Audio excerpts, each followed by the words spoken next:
இன்னைக்கு கூட பத்திரம் பதிஞ்சிருக்கோம். அந்த இதுக்கு எந்த தடையும் கிடையாது, எதுவும் கிடையாது. ஒரு நிமிஷம் வதந்திகளை வச்சு நம்பாதீங்க. ஒரு நிமிஷம் ஐயா, ஒரு நிமிஷம் பேசுறதுக்கு வந்திருக்கோம். நாங்கள் நமது நலம் நமது விவசாய சங்கத்திலேருந்து வந்திருக்கோம் ஆச்சுங்களா. இப்போ நீங்கள் 3 நாள் வந்து அந்த பகுதியினுடைய பத்திரப்பதிவை நீங்கள் நிறுத்தி வச்சுருக்கீங்க. இல்லை, பதிவு வந்து நடந்துக்கிட்டு தான் இருக்குது. யாரோ தவறான தகவல் கொடுத்துருக்காங்க. அதில் வந்து பத்திரம் பதிவாகிட்டு இருக்கு. அது வந்து 1 2 வந்திருந்தாலும் அது பதிவாகி பாய்ஞ்சிருக்கோம். சார் நாங்கள் ஒரு 4 நாளைக்கு மூலம் கூட வந்து கேட்குறோம்.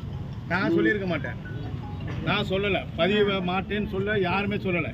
யாரோ தவறான நியூஸ் உங்களுக்கு கொடுத்துருக்காங்க. அதை வச்சு நீங்கள் வந்து இவ்வளோ தூரத்துக்கு உங்களுடைய வேலையில் விட்டு வந்துருக்கு. நல்லபடியாக ரெகுலராக இன்னைக்கு கூட பார்த்துருக்கேன், பார்த்துக்கோங்க. முதல்வர் மக்களுடன் முதல்வர் அன்னைக்கு கூட நீங்கள் வந்து சொல்லியிருக்காங்க, நிறுத்தி வைக்க சொல்லியிருக்காங்க, நீங்கள் சொல்லியிருக்கீங்க. நீங்கள் அதுக்கப்புறம் தான் நாங்கள் வந்து பிரச்சனை பண்ணுறோம் அப்படிங்கிறதுக்காக தான் நீங்கள் எழுத்து வடிவில் நீங்கள் வந்து இன்னிலிருந்து பண்ணுற அப்படின்னு சொல்லியிருக்கீங்க. அதுக்கு முன்னாடி நீங்கள் முன்னாடி நிறுத்தி வச்சிருக்கீங்க. ஒரு நிமிஷம் இருங்க. இல்ல என்ன நினைச்சிருக்க செல்லும் இருங்க ஒரு நிமிஷம். இல்ல அவர் ஏதோ பெரிய இது மாதிரி நினைச்சிருக்காரு. ஜாக்கிரதை சார். இல்ல நீங்க பாட்டுக்கு போறாங்கறீங்க. இல்ல இருங்க செல்லும் செல்லும் ஒரு நிமிஷம். ஏங்க இல்ல நீங்க சொன்னீங்கல இன்னமல்ல அவர் தலையாட்டிட்டு போறாரு. என்ன நினைச்சிருக்கீங்க? போலீஸ் உங்களுக்கு வந்து பாதுகாப்புங்க நின்னுட்டு நினைக்கிறீங்களா? இல்ல இந்த போலீஸ் மீறி எதுவும் நடக்காதுன்னு நினைச்சிருக்கீங்களா? நீங்க பாட்டுக்கு போறேன்னு தலையாட்டிட்டு போறீங்க. அப்ப எங்களெல்லாம் பார்த்தா உங்களுக்கு எப்படி தெரியுது? எப்படி தெரியுது? மாத்தி மாத்தி பேசிட்டு இருக்கீங்க. பேசிட்டு இருக்கும்போது போறேங்கறீங்கல்ல, எங்க போவீங்கல்ல? ஏங்க பேசாதீங்க. இல்ல நாங்க பேசிட்டு இருக்கும்போது நீங்க தலையாடி இப்படி சொல்லிட்டு போனோம்னா அதை அப்படியே கேட்டு இருக்கிறதுக்கு எங்களெல்லாம் பார்த்தா உங்களுக்கு அப்படி தெரியுதாக்கு? கேட்கறதுக்கு ஒழுக்கமா பதில் சொல்லுங்க. கம்ப்ளைண்ட் ரெடி பண்ணி வச்சிருக்கிறோம். இதே செல்வம் உங்க மேல எஃப்ஐஆர் போட்டு ரிமாண்ட் பண்ண ஞாபகம் வச்சுக்கோங்க. இல்லைன்னா செல்வத்துக்கிட்ட தொங்கிட்டு இல்ல ஆன்லைன்ல கம்ப்ளைண்ட் ரெஜிஸ்டர் பண்ணிட்டு நான் ஹைகோர்ட்ல டைரக்ஷன் வாங்கிட்டு வந்துருவேன். என்ன நினைச்சு பேசிட்டு இருக்கீங்க? உங்க பேர் என்ன முதல்ல சொல்லுங்க. செல்வா ஒரு நிமிஷம். முதல்ல அவர் வந்து சரியா நடந்துக்கணும் பாருங்க. உங்களோட கடமை என்ன? அவர் இப்படி காட்டிட்டு இன்னைக்கோட பண்ணிருக்கா போறேன் அப்படின்னு போனா முதல்ல அவர் உள்ள போறேன்னு சொல்லக்கூடாது. நாங்கெல்லாம் வேலையில்லாத வந்து திறமை நின்று இருக்கிறோமா?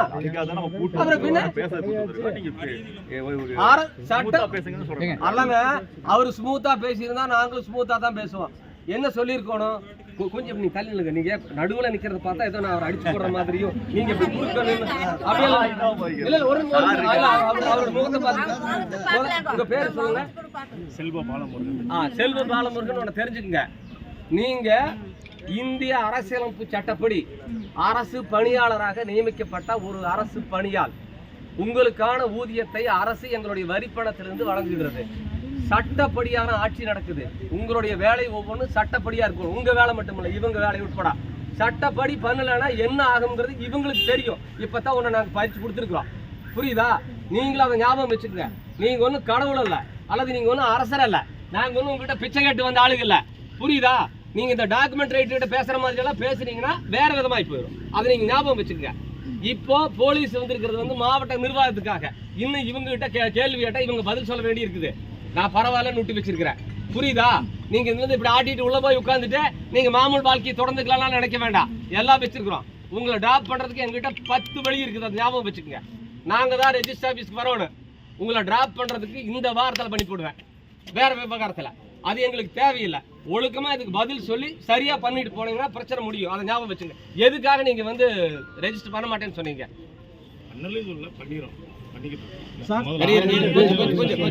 செல்வ இது என்ன பதில் சொல்லுங்க.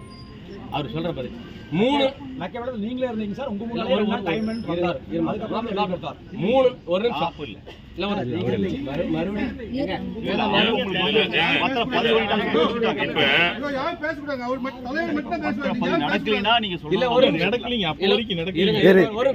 இல்ல ஒரு நிமிஷம் இங்க பாருங்க. நான் வந்து ஜென்ரலா பேசுறேன். இவர் 3 நாள் பத்திரப்பதிவு நிறுத்தி வச்சது மட்டும் இல்லை, அதை பூரா இந்த 3 மாவட்டத்துக்கு விதைச்சு விட்டார். ஈரோடு, திருப்பூர், கோயம்புத்தூர் 3. அதை நிறுத்துங்கப்பா. யார் இது? விளைவு என்னன்னா, இப்போ கிரைய அந்த 3 நாள் நின்னது மட்டும் இல்லை, பணம் கொடுத்து டோக்கன் கொடுத்துருந்தவங்க கிரையமனால் திரும்பி போயிட்டாங்க. இப்போ என்ன சொல்கிறாங்கன்னா, இதில் பிரச்சனை இருக்குது. நாங்கள் 2 வருஷம் போராட்டம் நடத்தி அதெல்லாம் சொல்ல வேண்டாம். அது இங்கே லோக்கலில் இருந்த பிரகாஷுக்கு தெரியும். என்ன ஏன் பிரகாஷ் எப்படி போராட்டம் நடத்தினா யார் யார் வந்தாங்க நடத்தி நிலம் எடுக்கிறது இல்லைன்னு சொல்லி போட்டு பாராளுமன்ற உறுப்பினர் வந்து ஆர்டிஓவும் வந்து மக்கள் மத்தியில் குடியூர் கூட்டத்தில் நாங்கள் எடுக்க மாட்டோம், விவசாய நிலத்தை எடுக்க மாட்டோம், நாங்கள் உறுதி கொடுக்குறோம் அப்படின்னு சொல்லிட்டு மீதி இருக்கிற நிலத்துக்கு அந்த 900 ஏக்கருக்கு பேசிக்கலாம், டிட்கோ சேர்மனை வர சொல்லி பேசிக்கலாம். நாங்கள் அதெல்லாம் ஒரு முடிவு பண்ணியாச்சு. இயல்பு வாழ்க்கை திரும்பிட்டு இருக்குது. இந்த பிரச்சனைக்கு அப்புறம் அப்போ தான் ஒவ்வொன்றா வர்றாங்க. நீங்கள் அன்னூர்லேருந்து கோயம்புத்தூர் போகிற வழியில் 1/2 கிலோமீட்டர் தானா ஏக்கரா 1 கோடி ரூபாய், மெயின் ரோட்டில் வந்தால் 3 கோடி ரூபாய் 4 கோடி ரூபான்னு போகுது. அங்கே 40 லட்சம் கூட போகிறதில்ல. என்ன காரணம்னா இந்த இளவெல்லாம் தான் காரணம். இதிலிருந்து மீண்டு இப்போ தான் ஓரளவுக்கு வந்துட்டு இருந்தோம். இவர் வந்து 3 நாள் பண்ண வேலை இப்போ மொத்தமாக வியாபாரம் படுத்து போச்சு. இனி இதுலேருந்து மீண்டு எந்திரிச்சு நீ ஒருத்த வந்து பூமி வாங்க வருவானா இல்லையான்னு தெரியாது. சும்மா அப்படி சொல்லிட்டு நான் பண்ணல பண்ணிட்டு அப்படி போகிறதுக்கு வந்து நாங்கள்லாம் ஒன்றும் காதில் பூ வச்சுருக்கல, கடுப்புல இருக்கிறோம். இதனுடைய விளைவு இந்த மக்களுடைய பொருளாதாரம் மண்டையடி ஆகிப்போச்சு. இதனுடைய பின்விளைவு என்னன்னா வெறும் பொருளாதாரம் மட்டும் இல்லை, இவங்க வாழ்வியலையே பாதிக்கக்கூடிய அளவுக்கு ஆகிப்போச்சு. ஒரு பொண்ணு கொடுக்குற இடத்துல கட்ட இடத்துல வந்து இவங்கெல்லாம் சிப்காட்டில் போகுமாமா இந்த பூமியை நம்பி போய் என்ன பண்ணுறது, இங்கே பொண்ணு கொடுத்து என்ன பண்ணுறது, இங்கே பொண்ணு கட்டி என்ன பண்ணுறதுங்கிற அளவுக்கு இவங்க வாழ்க்கை பாதிக்கப்பட்டிருக்குது. இவ்வளவு பெரிய ஒரு அயோக்கியத்தனத்தை பண்ணி போட்டு ஒன்றுமே இல்லாத வந்தோன்னே இப்படி காட்டிட்டு அவர் போகிறாங்கிறாரு. நாங்கள் சாதாரண எடுத்துகிட்டு போக முடியுமா? 324 பிஎன்எஸ் 324 பழைய ஐபிசி 425 26 27 440 இந்த செக்ஷனில் அவர் மேலே நாங்கள் இப்போ கம்ப்ளைண்ட் கொடுக்குறோம். நீங்கள் எஃப்ஐஆர் போடணும். இந்த கூட்டம் அப்படியே அங்கே ஸ்டேஷனுக்கு வரும். அவர் போகட்டும். நான் என்ன சொல்கிறேன், எதுக்கு பேசுகிறதுக்கு கூப்பிட்டேன்னு சொன்னேன். இதெல்லாம் பண்ணுறதுக்கு வந்து இதெல்லாம் தேவையில்லை, நாங்களாம் அங்கே வந்து உட்காந்து பண்ணிடலாம். நீங்கள் பண்ணலன்னு சொன்னால் ஆன்லைனில் ரெஜிஸ்டர் பண்ணி போட்டு ஹைகோர்ட்டில் ஒரு டேரக்ஷன் வாங்கிட்டு வந்தால் ரொம்ப நேரம் ஆகாது. எங்கள்கிட்ட எவிடன்ஸ் இருக்குது. அவரெல்லாம் நான் சொல்லலை அப்படின்னு சொல்கிறதால ஆகாது. ஒரு வாய்ப்பு, செஞ்ச தப்பை திருத்திக்கிறதுக்கு ஒரு வாய்ப்பு. பாதிக்கப்பட்ட மக்கள் இருக்காங்க, அதுக்காகத்தான் பாலமுருகன் சரிதான் சொல்றாங்க, பாலமுருகனுக்கு ஒரு வாய்ப்பு கொடுத்துருக்குறோம். இந்த பஜனையெல்லாம் பாடிட்டு இருந்தால் அது மற்றவங்க கிட்ட நடக்குது, எங்ககிட்ட அதெல்லாம் நடக்கவே நடக்காது. இல்லை இதில் குறுக்கு வழியில் போய் பண்ணுறதுன்னு சொன்னால் 24 மணி நேரத்தை பாலமுருகனை ட்ராப் பண்ணிடுவோம். எங்ககிட்ட ஆள் இருக்குது, எங்ககிட்ட திறமை இருக்குது, அவர் என்ன வாங்குறாருன்னு எங்களுக்கு தெரியும். நாங்கள் அந்த வழிக்கெல்லாம் போவே இல்லை. இது மக்கள் போராட்டம், தனிப்பட்ட பகையெல்லாம் ஒன்றும் கிடையாது. இவர் பண்ண வேலை எவ்வளோ பெரிய பாதிப்பு ஏற்படுத்திருக்குன்னு சொல்லணும். சட்டப்படி இருக்குது சொத்தளிப்பு. இவர் பண்ண வேலை சொத்தளிப்பு சட்டப்பிரிவில் இருக்குது. இப்போ என்ன சொல்றீங்க பாலமுருகன்? சொல்லுங்க பாலமுருகன், நீங்க பத்திரம் பதிஞ்சுக்கலாம்.